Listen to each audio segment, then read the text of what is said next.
नमस्कार, आप हमें इस प्लेटफॉर्म यूट्यूब के श्री कृष्ण ट्यूटोरियल चैनल पर देखना शुरू कर चुके हैं। बिहार एसएससी के सेट सीरीज़ में 8 सेट संख्या 2 देखेंगे। यह सेट बिहार एसआई और बिहार पुलिस के लिए भी महत्वपूर्ण है। आप श्री कृष्ण ट्यूटोरियल चैनल को सब्सक्राइब और लाइक अवश्य कर लें तथा अपना सुझाव कमेंट बॉक्स में अवश्य दें। तो चलिए शुरू करते हैं सेट संख्या 2 के प्रश्न संख्या 1 से। तो पहला प्रश्न है, कौन मुगल सम्राट एक महान संगीतकार, हिंदुस्तानी संगीत का महान संरक्षक था? ऑप्शन ए बहादुर शाह प्रथम, ऑप्शन बी बहादुर शाह द्वितीय, option C Mohammad Shah, option D Shahjahan. तो इसका जवाब आप कमेंट बॉक्स में दीजिए।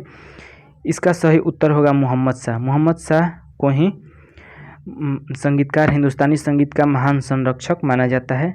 मोहम्मद शाह का शासनकाल था 1702 से 1748।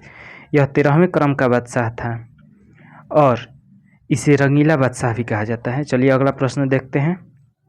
प्रश्न संख्या 2, राणा प्रताप सागर जल विद्युत संयंत्र किस राज्य में स्थित है? राणा प्रताप सागर जल विद्युत संयंत्र किस राज्य में स्थित है? इसका ऑप्शन है, option A Uttarakhand, option B Himachal Pradesh, option C Rajasthan, option D Punjab.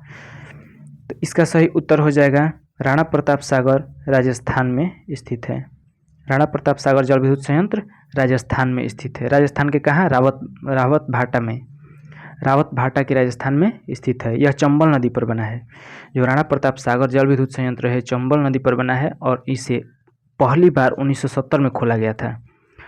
यह चंबल नदी कहाँ से निकलती है? मध्य प्रदेश के विंध्य श्रृंखला से निकलती है और महू शहर के जानापाव जगह से निकलती है। कौन? चंबल नदी। तो इसका सही उत्तर हो जाएगा राणा प्रताप जल विद्युत संयंत्र कहाँ स्थित है? किस राज्य में? राजस्थान में। राजस्थान के कहाँ? रावत भाटा में। अगला प्रश्न देखते हैं। पैलेस ऑन व्हील्स किस राज्य द्वारा संचालित रेल पर्यटन है? यह एक रेल पर्यटन है जो किस राज्य द्वारा संचालित है? ऑप्शन देखते हैं। Option A Madhya Pradesh, option B Punjab, option C Paschim Bengal, option D Rajasthan. जो पैलेस ऑन व्हील्स रेल पर्यटन है यह किस राज्य में स्थित है? राजस्थान द्वारा। यह राजस्थान द्वारा संचालित रेल पर्यटक ट्रेन है। यह राजस्थान पर्यटक विकास निगम द्वारा संचालित है जो 1942 में शुरू की गई थी, 1982 में शुरू की गई थी। यह ट्रेन है पैलेस ऑन व्हील्स। इस ट्रेन में 14 डिब्बे हैं और प्रत्येक डिब्बों के नाम वहाँ के राजस्थान के राजपूत रियासत के नाम पर रखा गया है। अगला प्रश्न देखते हैं। 8वीं पंचवर्षीय योजना के दौरान प्रधानमंत्री कौन था? 8वीं पंचवर्षीय योजना के दौरान प्रधानमंत्री कौन था? ऑप्शन ए है PV Narasimha Rao, option B Manmohan Singh, option C Narendra Modi, option D Lalkrishna Advani. इसका उत्तर कमेंट बॉक्स में दीजिए। 8वीं पंचवर्षीय योजना के दौरान प्रधानमंत्री कौन था? तो पहली पंचवर्षीय योजना का पहले सबसे बताइए। 1951 से 1956। पहली पंचवर्षीय योजना का कार्यकाल 1951 से 1956। इसका सही आंसर हो जाएगा पीवी नरसिम्हा राव। 8वीं पंचवर्षीय योजना के दौरान प्रधानमंत्री कौन था? पीवी नरसिम्हा राव। 8वीं पंचवर्षीय योजना का कार्यकाल कब से कब था? 1992 से 1997। इसी समय पीवी नरसिम्हा राव जब प्रधानमंत्री थे उस समय मनमोहन सिंह वित्त मंत्री थे और इन्हीं के वित्त मंत्री के समय एलपीजी की शुरुआत की गई थी। एलपीजी का पूर्ण रूप होता है लिबरलाइजेशन, प्राइवेटाइजेशन, ग्लोबलाइजेशन। आर्थिक मंदी आई थी 1991 में, उसी समय यह शुरू किया गया था एलपीजी की। इन्हीं के शासनकाल यानी कि पीवी नरसिम्हा जब प्रधानमंत्री थे इन्हीं के शासनकाल में 1 जनवरी 1995 को विश्व व्यापार संगठन यानी कि वर्ल्ड ट्रेड ऑर्गेनाइजेशन का सदस्य बना भारत। वर्ल्ड ट्रेड ऑर्गेनाइजेशन का सदस्य भारत कब बना? 1 जनवरी 1995 को। चलिए अगला प्रश्न देखते हैं। अकबरनामा का अंग्रेजी में अनुवाद किसने किया? अकबरनामा का अंग्रेजी में अनुवाद किसने किया? Option A sir William Jones, option B Anthony Monserrate, option C Henry Weybridge, option D father Antonio. इसका उत्तर आप कमेंट बॉक्स में दीजिए। इसका सही उत्तर हो जाएगा हेनरी वेब्रिज। जो हेनरी वेब्रिज है इसने अकबरनामा का अंग्रेजी में अनुवाद किया था। कौन? हेनरी वेब्रिज। और 1784 में सर विलियम जोन्स जो है 1784 में एशियाटिक सोसाइटी ऑफ बंगाल की स्थापना किया था। कौन? Sir William. अगला प्रश्न देखते हैं, राष्ट्रीय वैमानिकी प्रयोगशाला कहाँ स्थित है?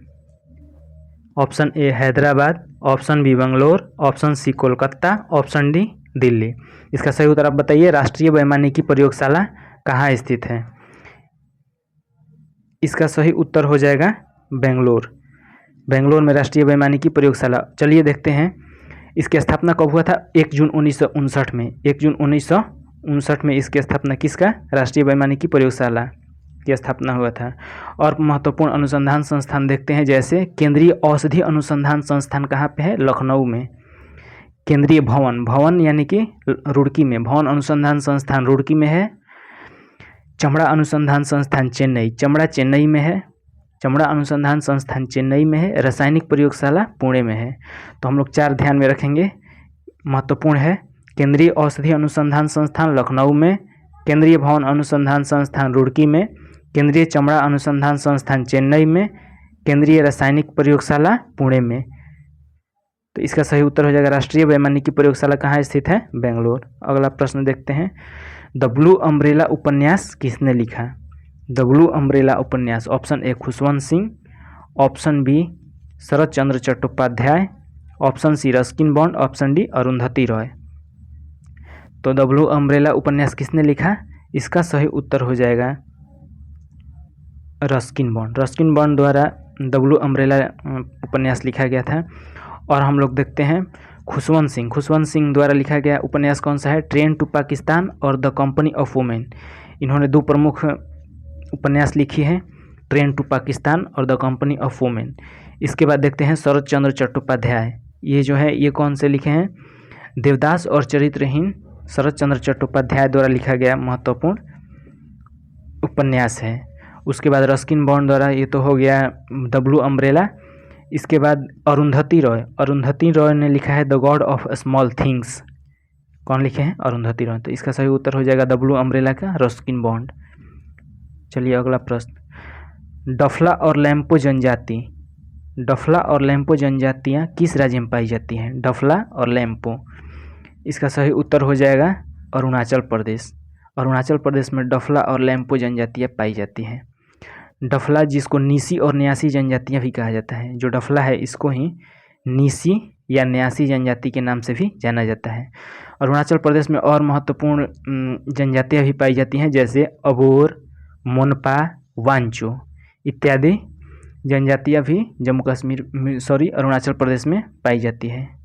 चलिए अगला प्रश्न देखते हैं, अकबर के नवरत्नों में टोडरमल उत्तर प्रदेश के किस जिले से संबंधित थे? जो टोडरमल थे, जो अकबर के नवरत्न थे, वह उत्तर प्रदेश के किस जिले से संबंधित थे? Option A Kalpi, option B Kannauj, option C Sitapur, option D Prayag. इसका उत्तर बताइए। अकबर के नवरत्नों में टोडरमल उत्तर प्रदेश के किस जिले से संबंधित है? इसका सही उत्तर हो जाएगा सीतापुर। सीतापुर से जो टोडरमल थे वह संबंधित थे। इन्होंने ही भूमि का, जैसे जो बीघा होता है भूमि का माप, इन्होंने ही अवधारणा पेश की थी बीघा का। चलिए अगला प्रश्न देखते हैं,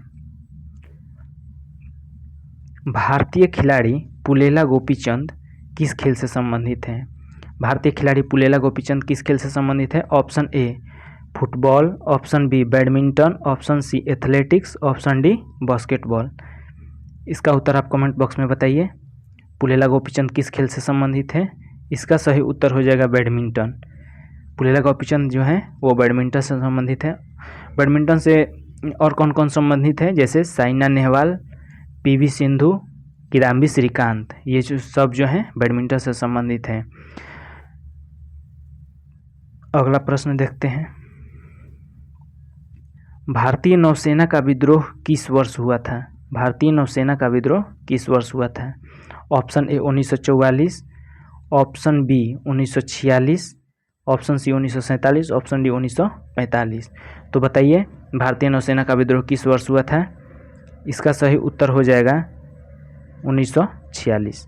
1946 में भारतीय नौसेना का विद्रोह हुआ था। चलिए अगला प्रश्न देखते हैं, दिल्ली में प्रसिद्ध लौह स्तंभ का निर्माण किस वंश के शासक ने करवाया था? दिल्ली में प्रसिद्ध लौह स्तंभ का निर्माण किस वंश के शासक ने करवाया था? ऑप्शन ए गुप्त वंश, ऑप्शन बी पल्लव वंश, ऑप्शन सी मौर्य वंश, ऑप्शन डी पुष्यभूति वंश। इसका सही उत्तर हो जाएगा गुप्त वंश। जो दिल्ली में महरौली स्तंभ उसको भी कहा जाता है, गुप्त वंश के शासक ने बनवाया था। और कौन बनवाया था? चंद्रगुप्त द्वितीय ने बनवाया था। गुप्त वंश के शासक चंद्रगुप्त द्वितीय ने बनवाया था। चंद्रगुप्त द्वितीय को ही विक्रमादित्य भी कहा जाता है। जो दिल्ली के महरौली स्तंभ जो प्रसिद्ध लौह स्तंभ है, इसका किस वंश के शासक ने करवाया था निर्माण? गुप्त वंश ने। यह लोहे का बना है, जो लौह स्तंभ है लोहे का बना है। यह कितने मीटर ऊंचा है? 7.2 मीटर ऊंचा है। यह 7.2 मीटर ऊंचा है। उसके बाद यह 3 टन से ज़्यादा, इसका वजन कितना है? इसका वजन लगभग 3 टन से ज़्यादा है वजन। चलिए अगला प्रश्न देखते हैं। 13, अमेरिकी गृह युद्ध कब शुरू हुआ था? अमेरिकी गृह युद्ध कब शुरू हुआ था? Option A 1861, option B 1865, option C 1857, option D 1800। अमेरिकी गृह युद्ध कब शुरू हुआ था? 1861, 1865, 1857, 1800। इसका सही उत्तर हो जाएगा 1861। 1861 में अमेरिकी गृह युद्ध शुरू हुआ था। 1865 इस समय अब्राहम लिंकन, जो कि अमेरिका के 16वें राष्ट्रपति थे, उनकी हत्या हो गई थी 1865 में। और हम लोग जानते हैं कि 1857 में सैन्य विद्रोह हुआ था, सैनिक विद्रोह। चलिए अगला प्रश्न देखते हैं। वर्ल्ड प्रेस फ्रीडम इंडेक्स, चलिए करंट से एक क्वेश्चन है। वर्ल्ड प्रेस फ्रीडम इंडेक्स 2025 में भारत की रैंक क्या है? Option A 138, option B 145, option C 151, option D 148। इसका उत्तर आप कमेंट बॉक्स में दीजिए। वर्ल्ड प्रेस फ्रीडम इंडेक्स 2025 में भारत की रैंक क्या है? इसका सही उत्तर हो जाएगा 151। 151 रैंक है वर्ल्ड प्रेस फ्रीडम इंडेक्स में। यह कौन जारी करता है? वो reporter without border. World press freedom index को रिपोर्टर विदाउट बॉर्डर जारी करता है। और ये महत्वपूर्ण हम लोग देखते हैं इंडेक्स देखते हैं, जैसे HDI में मतलब ह्यूमन डेवलपमेंट इंडेक्स में कितने स्थान पर है? तो 134वें स्थान पर है। 193 देशों में HDI 193 देशों में यह 134वें स्थान पर है। किसमें? HDI में, भारत। और पीस शांति में कितने स्थान पर? 116वें स्थान पर है शांति में। तो वर्ल्ड प्रेस फ्रीडम इंडेक्स 2025 में भारत की रैंक क्या है? 151। अगला प्रश्न देखते हैं। चूड़ी बनाने की कला मुख्य रूप से बिहार के किस जिले में देखी जाती है? चूड़ी बनाने की कला, ऑप्शन देखते हैं। पटना, मुजफ्फरपुर, वैशाली, औरंगाबाद। तो चूड़ी बनाने की कला कहाँ पे देखी जाती है बिहार में? इसका सही उत्तर हो जाएगा मुजफ्फरपुर में। मुजफ्फरपुर में चूड़ी बनाने की कला देखी जाती है।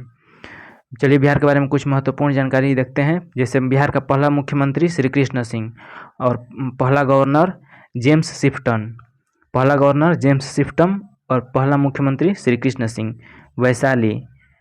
वैशाली जहाँ गौतम बुद्ध ने अपना अंतिम उपदेश दिया था, कहाँ दिया था? वैशाली में। अगला प्रश्न देखते हैं। कौन बिहार की पहाड़ियाँ हैं? Option A Rajgir, option B Bateshwar, option C Ramshila, option D इनमें से सभी। तो बताइए निम्नलिखित में से कौन बिहार की पहाड़ियाँ हैं? इसका सही उत्तर हो जाएगा इनमें से सभी। ये सभी जो हैं बिहार की ही पहाड़ियाँ हैं। और बिहार में कौन कौन से महत्वपूर्ण झरना है? जैसे ककोलत झरना कहाँ पे है? नवादा में। तेलहर और करकट, ये सभी झरनाएँ हैं, कहाँ पे हैं? बिहार में ही है। वहाँ की महत्वपूर्ण झील देखते हैं, जैसे अनुपम झील, खड़गपुर झील, कवरताल झील, ये सब कहाँ पे है? बिहार में है। चलिए अगला प्रश्न। सिंधु सभ्यता के लोग किस जानवर के बारे में नहीं जानते थे? इसमें चारों में ऑप्शन ए शेर, ऑप्शन बी हाथी, ऑप्शन सी बाघ, ऑप्शन डी हिरण। ये चारों में बताइए कि किस जानवर के बारे में सिंधु घाटी सभ्यता के लोग नहीं जानते थे, वह अपरिचित थे, इससे परिचित नहीं थे। इसका सही उत्तर हो जाएगा शेर। जो शेर है इससे सिंधु घाटी सभ्यता के लोग इनके बारे में नहीं जानते थे। किस किस जानवर के बारे में जानते थे? जैसे हाथी, बाघ, हिरण, बकरी, बैल, भेड़, ऊंट। यहाँ से महत्वपूर्ण साक्ष्य क्या क्या प्राप्त हुए हैं सिंधु घाटी सभ्यता से? जैसे पक्के ईंट का उपयोग का साक्ष्य, चौकोर आंगन, अपना निजी कुआं, जो निजी कुआं होता है वो उसका साक्ष्य प्राप्त हुआ है, रसोई घर और एक महान स्नानागार भी प्राप्त हुआ है। कहाँ से?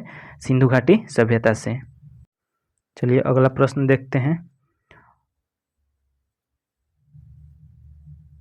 अथर्ववेद कितने खंडों का एक संग्रह है?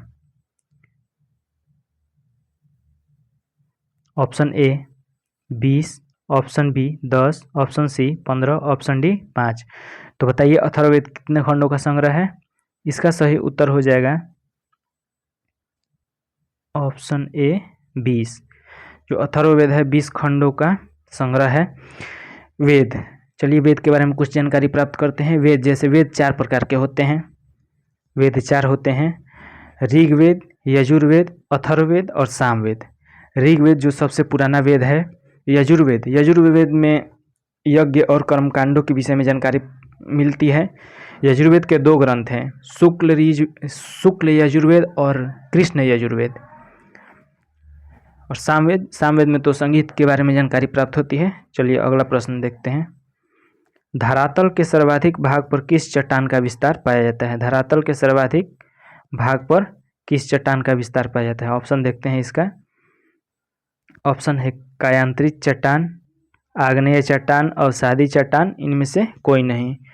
तो इसका उत्तर दीजिए आप लोग। धरातल के सर्वाधिक भाग पर किस चट्टान का विस्तार पाया जाता है? इसका सही उत्तर होगा अवसादी चट्टान। अवसादी चट्टान जो है यह सर्वाधिक भाग पर इस चट्टान का विस्तार पाया जाता है धरातल के। कौन सा चट्टान? अवसादी चट्टान। अब हम सबका देखते हैं। जो कायांतरित चट्टान है, कायांतरित चट्टान यह कैसे बना है? यह तापमान और दबाव के कारण पहले से मौजूद चट्टानों के परिवर्तित रूप है कायांतरित चट्टान।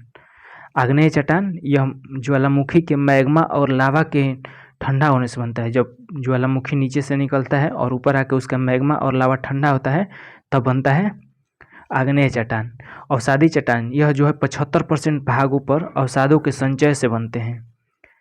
जो अवसादी चट्टान है यह 75 भाग पर अवसादों के संचय से बनते हैं। कौन? अवसादी चट्टान। चलिए अगला प्रश्न देखते हैं। कौन सा जीव कालाजार रोग का कारण है? कौन सा जीव कालाजार रोग का कारण है? Option A plasmodium, option B amoeba, option C leishmania या लिस्मेनिया, उसी को कहते हैं लीजमैनिया या लिस्मेनिया, ऑप्शन डी प्लेनेरिया। तो बताइए कौन सा जीव कालाजार रोग का कारण है? इसका सही उत्तर हो जाएगा लिस्मेनिया या लीजमैनिया। यही जो है कालाजार रोग का कारण है। यह बालू मक्खी, सैंड फ्लाई मक्खी द्वारा इसका वाहक सैंड फ्लाई मक्खी है, उसी के काटने से यह रोग होता है कालाजार रोग। इसका प्रमुख लक्षण है जब त्वचा पर छाला पड़ जाता है, मुंह में छाले, नाक में छाले और कमजोरी आदि, वजन घटना आदि शामिल है। अगला प्रश्न देखते हैं। पुरकिंजे ने कोशिका के द्रव्य पदार्थ के लिए जीव द्रव्य शब्द किस वर्ष गढ़ा? तो बताइए इसका ऑप्शन इसका हो जाएगा 1839, 1842, 1674, 1831। पुरकिंजे ने कोशिका के द्रव पदार्थ के लिए जीव द्रव्य शब्द किस वर्ष गढ़ा? इसका सही उत्तर होगा 1839। 1839 में पुरकिंजे ने जीव द्रव्य नाम दिया। जीव द्रव्य किससे किससे बना होता है? न्यूक्लिक एसिड, प्रोटीन और लिपिड से बना होता है जीव द्रव्य। चलिए अगला प्रश्न देखते हैं। कौन डीएनए संश्लेषण और कोशिका विभाजन के लिए आवश्यक है? कौन डीएनए संश्लेषण और कोशिका विभाजन के लिए आवश्यक है? Option A vitamin D, option B vitamin K E, option C vitamin K, option D folic अम्ल। इसका उत्तर बताइए। कौन डीएनए संश्लेषण और कोशिका विभाजन के लिए आवश्यक है? इसका सही उत्तर हो जाएगा ऑप्शन डी फोलिक अम्ल। Vitamin D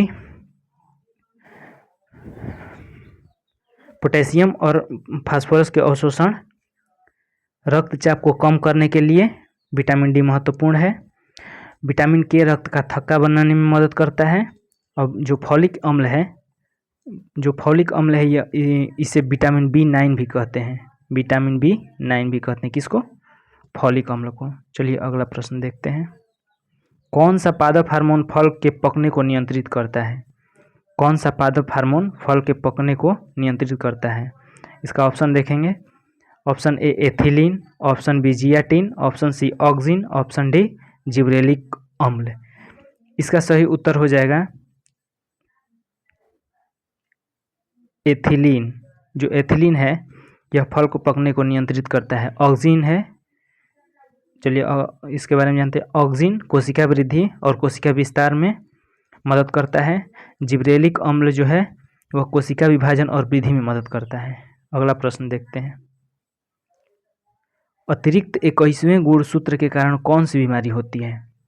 option A Patau syndrome, option B Down syndrome, option C cri du chat syndrome, option D Klinefelter syndrome. इसका उत्तर दीजिए आप लोग।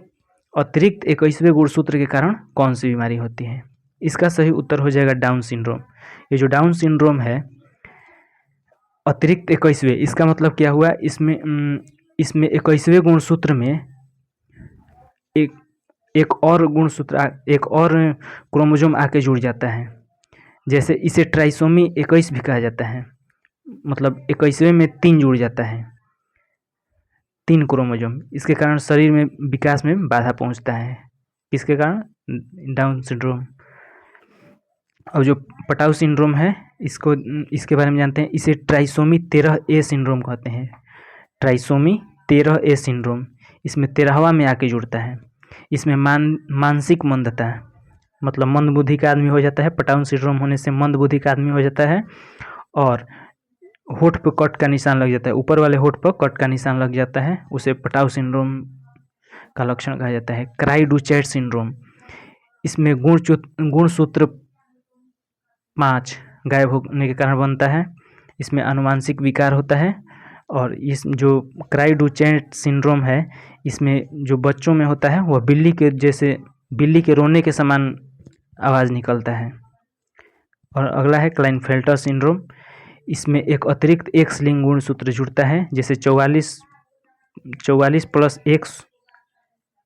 XY होता है, उसमें X जुड़ जाता है, जिसके कारण मनुष्य ट्रांसजेंडर होता है। इसी को क्लाइनफेल्टर सिंड्रोम कहते हैं। अगला प्रश्न देखते हैं।